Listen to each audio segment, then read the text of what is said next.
Hello guys. So ngayon no, ipapakita ko sa inyo ang Piso Super Horn.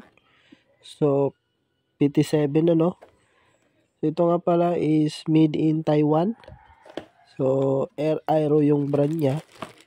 So patent to guys no, naka-patent gawa ng ito lang yung bukod tanging tweeter na mayroong ilaw yung pointer.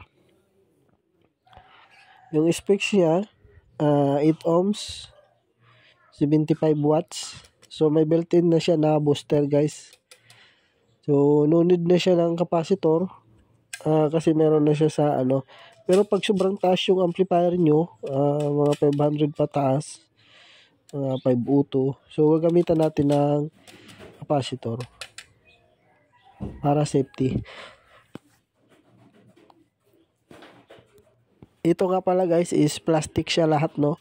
Yung metal niya dito is yung stand at saka yung terminal lang. Bukod doon is plastic na siya lahat. So maganda siyang design. Magaan lang din. Ito yung likod niya. So may logo sa likuran. Ito guys no, sinishare lang natin guys no. Actually wala na ito, sold out na natin to. Ito pala is mga old stocks to. Old stock so since 1990s no.